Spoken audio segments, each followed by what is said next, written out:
listeners, thanks again for joining us for another episode of Meet the Agent, where we interview real estate agents from across the country to learn about their business strategies, plus the challenges and triumphs of working in the real estate industry.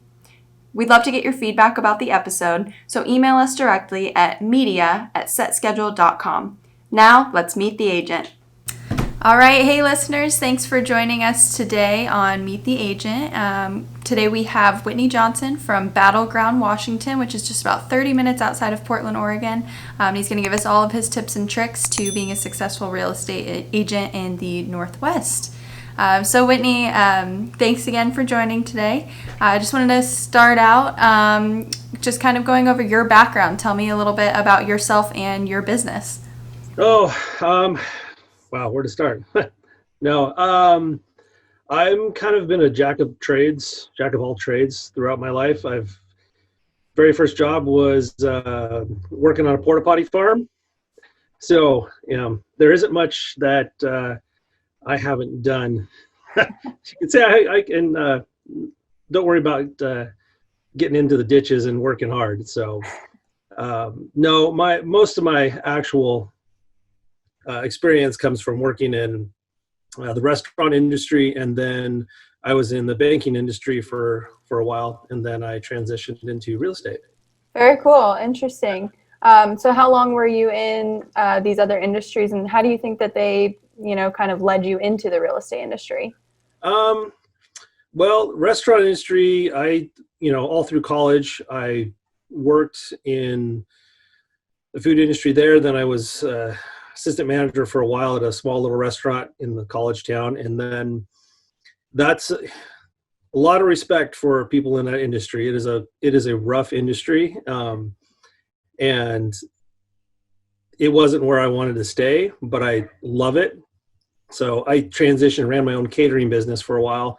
Cool. And while I worked in sales at Macy's of all places, and then transitioned into banking, and I was in the operations side for 6 years at a national bank, and then transferred over to a small credit union. And I think through those periods, that time, customer service was key in every single one of those industries, especially on the banking side, when it has to deal with like fraud and people. That's a very personal piece, and a lot of people get cranky. So you learn customer service right quick when you're having to deal with things like that.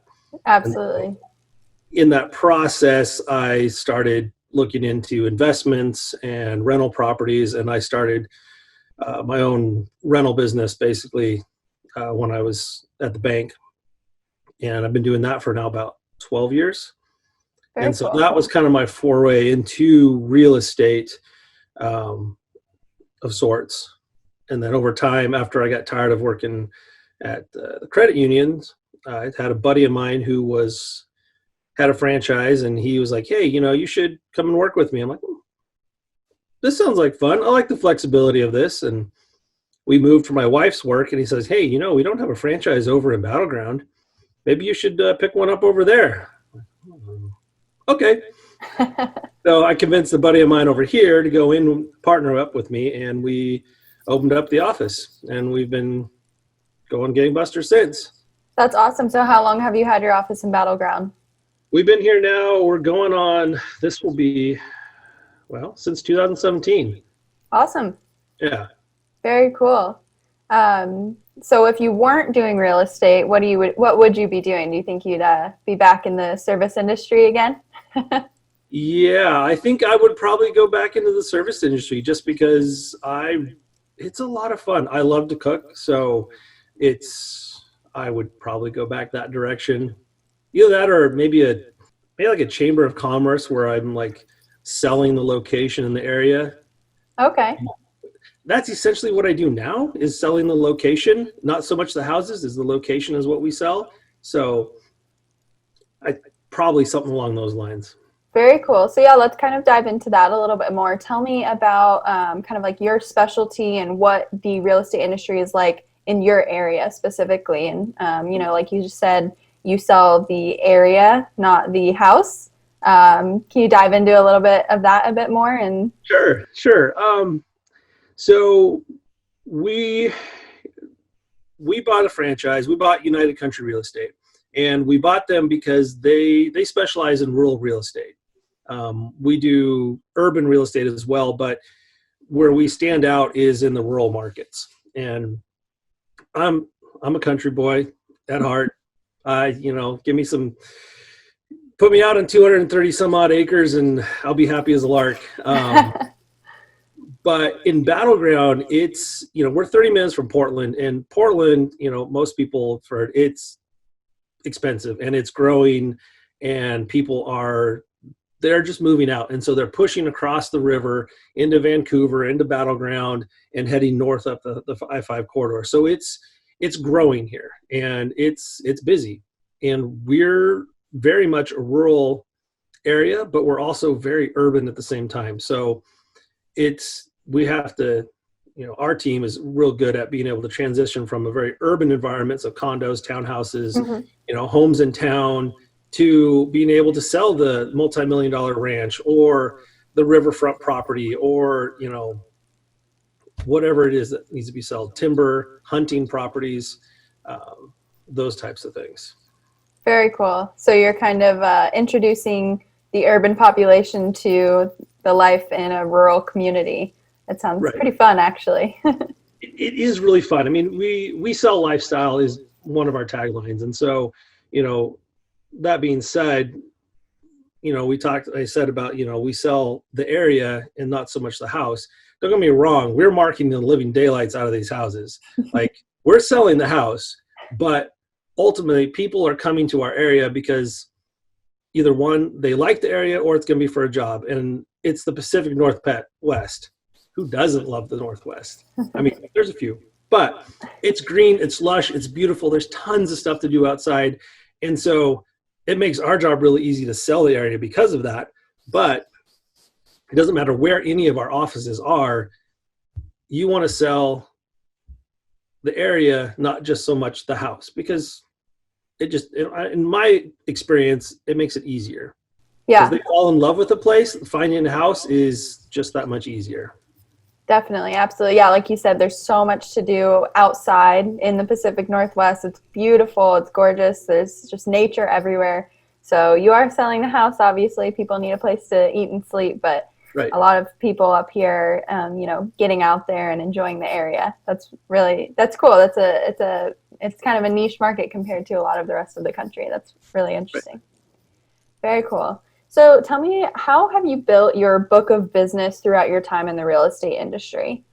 I would say I've been building my book of business from the first time I took a job. I mean, I use my sphere of influence, the people I know, a lot. But as my wife would say, I'm a connector. So I connect people with other people or services or whatever they need. And if I'm the one where they say, hey, you need somebody, he's got a guy for it, or a gal, or whatever. If you need something, give me a call. I likely have somebody that you should call to take care of whatever it is you need. And so my book of business is referrals, by handing referrals to other people. And so I become the expert in knowing who to talk to and where to go. So that's how I've done it, and then people just like, oh, hey, oh yeah, call Whitney. He's got somebody for that. Or, oh yeah, he knows what to do. He's done something similar to that. Or, and of course, always the typical stuff. We use lead generation, set schedule. We use, we go to all the chambers and the typical business networking events and those types of things. Yeah, absolutely. That's awesome. Very cool. So speaking of, using lead generation systems, what is your approach after you acquire a new lead, whether that lead is from a lead generation source or an internet lead, or maybe it's just an in-person referral? Like you said, you're the expert, people are coming to you. But what are your next steps? How do you reach out and follow up with the lead once you do acquire it?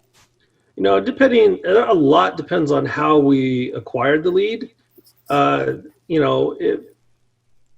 Let's just say just a generic lead comes in, we would typically, we'll put it into our CRM and we'll put them on a drip campaign right out of the gate. I like to do a lot of research on where they're wanting to move, who they are, what they kind of like. I mean, I know it sounds a little creepy, but the more I know about them, the better I can assist them in finding their dream location. And so I do a lot of homework leading up to like calling them, and then we'll call and just chat with them. And we want to listen. So we want to hear what they have to say, not so much just saying, oh, you need to move here. This is a great idea. We try to do as little talking as possible, but ask questions that kind of force them to open up and tell us what they're looking for, and just be an ear, just listen, and then, as the drip campaigns are in there, we've got a lot of stuff with social media that we'll put them, tag them in, follow up with them, and pieces like that. Absolutely. So would you say social media is one of the biggest resources that you use for marketing, or are there other, types of tools that you do use for your broker? Oh, yes. Social media is probably our largest expense in our marketing budget. Outside of that, we haven't done a lot of postcards, but we're starting to ramp that up, especially the current environment.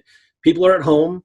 People are actually looking through their mail more. They're less likely to throw things out. So we've seen a slight uptick in the postcard and the mailers and those types of things.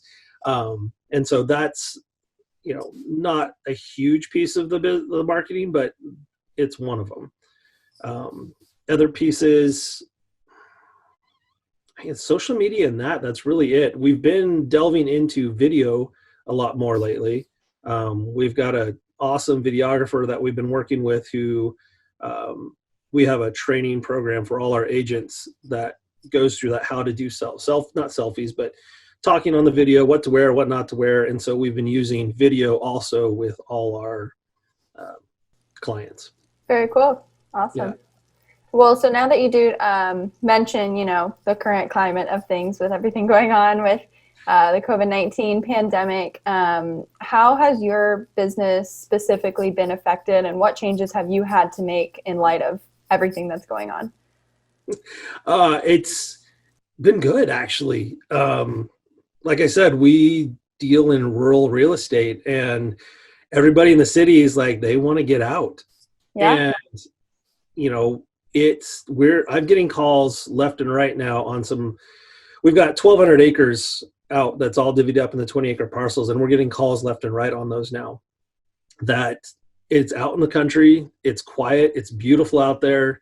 And we've just seen an uptick in calls for people wanting to get out of the city and move to the country where they can have goats and chickens, and they can grow some of their own food. And, they can do some of that in the city, but they're pretty limited.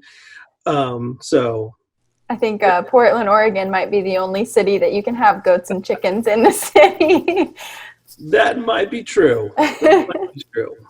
That's interesting, though, that you do say that. I mean, obviously, yeah, working in more of a rural community, now people are realizing social distancing has such a big effect on society, and they're wanting to get out of the city. So I'm glad to hear that your business is still growing well and on an upward, success rate, as opposed to the opposite. So what, with that, and people realizing that they do want to get out of cities, what do you foresee as the future post-pandemic?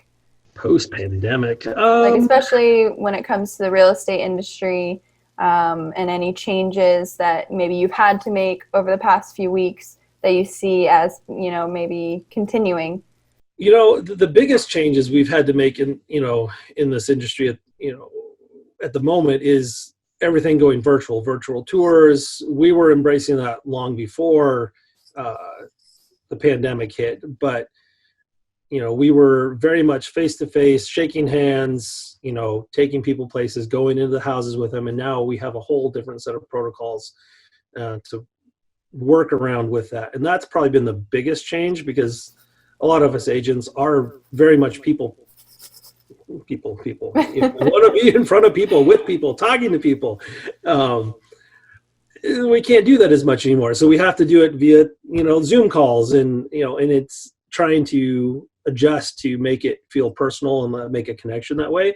It's doable, but it's a learning curve, especially for some of the older agents who aren't as big as fans of the cameras.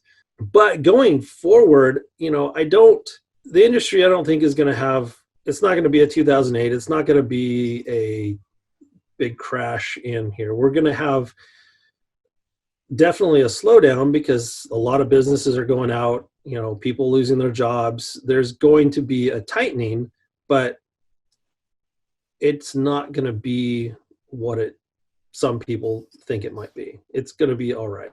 Well, it's good to hear that you do have such a positive outlook on the, future post-pandemic. It makes me feel more confident as a home shopper. So straying away from, the current craziness that we're experiencing, I want to learn more about you and your business. Do you remember your first real estate transaction? Yes, I do. Oh, tell me about it. The first transaction was a good friend of mine, and still good friends to this day. I see them on a regular basis, and they love to negotiate. Let's put it that way. And we put it up, and they wanted to go in a little bit too high, which we advised them of it, and they were aware of it. And so we were on the market for a little bit longer than it should have been. And they didn't want to budge on their price. It was a lot of back and forth between, and yeah, it was a unique experience, learning to navigate friends and negotiating, $500,000 deal kind of thing. That's cool. Well, at least, you were dealing with a friend and you guys are still friends to this day. Yes. Good. So the real estate industry may be one of the toughest and most competitive industries when it comes to, meeting your goals, your KPIs, and also dealing with rejection. How do you stay positive, amidst some of the negative aspects of the industry? Some people find it difficult when they get no's. I wouldn't say that I thrive on getting no's because nobody likes to hear no, but if we're not hearing no's, then we're not doing anything. And if we're not doing anything, we're not making any money. Many say real estate is a numbers game. It's really more of a relationship game. But for me, it's the chase of the next big property, talking to the right people, networking, finding, where there's a no, there's always going to be a yes somewhere else, I can't remember the name of the book. Agent, actually, co-owner of mine, he gave me this book, something about going for the no or something like that. It was actually a pretty good book. I read it on the plane on the way to training, and I was like, that makes sense. I mean, just first thing out of the day, just go for a no, and just go for as many no's as you can get, because eventually you're going to get a yes. And if you're expecting no's, then you're less likely to be disappointed. And then you get that yes, it's like, hot diggity, I got a yes. Definitely, yeah. I like that advice. I mean, you miss 100% of the shots you don't take, so even if they're no's, at least you're still shooting, right? Keep on trying. I mean, you got nothing to lose and everything to gain. Absolutely. I like that. Awesome. So what has been the most exciting or your favorite part of practicing real estate? I think probably my favorite part of real estate is getting to know all the people and hearing their stories. I mean, I've met some just random and unique people that I don't think I would have ever met before. I mean, and they're all over the place. I mean, I've got clients in Arizona, Nevada. I mean, they're all over the place. And the stories and the stuff that they have are just phenomenal. So I love that aspect of just getting to know them, and they kind of become family, And so I really enjoy that piece of it, just getting to know people. Definitely. Yeah, you get to connect with so many different people, and kind of like how you said earlier in your past experience, working at banks and credit unions, etc. You kind of you deal with people on a really personal level and kind of a more private part of their life. And I think helping someone find a home is also just as personal and just as private. And so as a real estate agent, you do really have to meet their level on that personal aspect. Yep, exactly. So what is the strangest request that you've ever had when helping someone shop for a home? Or have you ever had any, or have you ever found anything kind of strange when helping someone sell a home? No, I really haven't had anything that I would say is strange. We've had some interesting properties that have been unique. I mean, some hoarders, let's put it that Okay. way. And they were willing to get rid of stuff verbally, but they didn't actually want to get rid of anything. But they had some, my goodness, they had some really awesome things. They had a bunch of old cars that were just amazing, old gas pumps from the 20s and 30s. They had a 1920, 15, 20 jukebox. Cool. It worked, all original. They turned it on, plugged it in, and I think they said it was one of 3 left in the U.S. Wow. But it was, I mean, they had some really cool things. I didn't run across anything that was like just strange, maybe a few creepy dolls. Yeah. But I mean, they had one of the largest Betty Boop collections, Coca-Cola and Pepsi collections, and gas pump collections. That's amazing. So their house is like, a cool vintage museum, if anything. Yeah. Well, Yeah. it's good to know everyone in Battleground is, interesting and not strange. True. Yes. Very cool. So over, the past few years that you've had your own firm in Battleground, what are some changes or developments that you've experienced throughout your career and throughout the growth of your company? Oh, let's see, changes.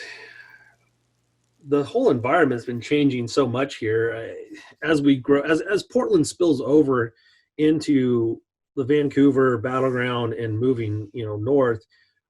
The biggest change we're seeing is we used to be a farming community here, and we still are to an extent, but the biggest changes we're seeing are like the farms are kind of going away, and they're getting developed into developments and condos, and so the dynamic of the community is changing to a little bit. So you're getting a little bit of a clash of the good old country boy versus the urban, and that's probably the biggest change we've seen out here.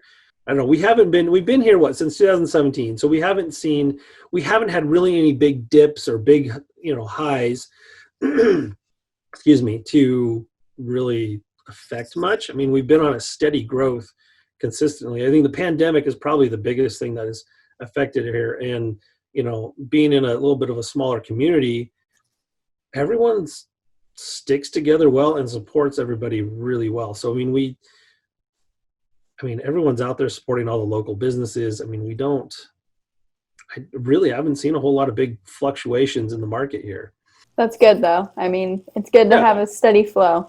Exactly. Definitely. What piece of advice would you give to an agent that is just starting out in the industry? A new agent. Well, the biggest thing I would say is find a mentor, somebody you trust and respect, to kind of help guide you through the process, and follow up on every lead you can get your hands on.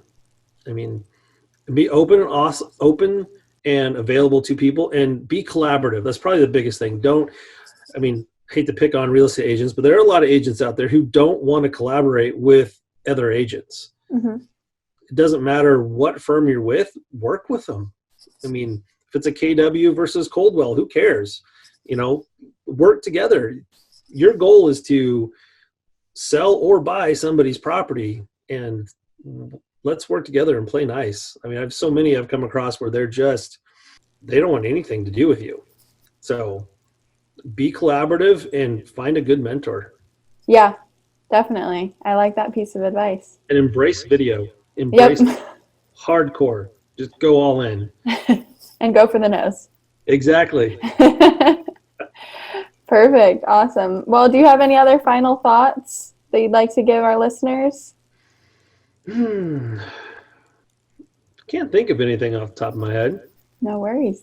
Well, I think we got a lot of really good content. Thank you so much, Whitney, for joining us today for Meet the Agent. I'm so happy that we were able to connect and go over all of your tips and tricks for success.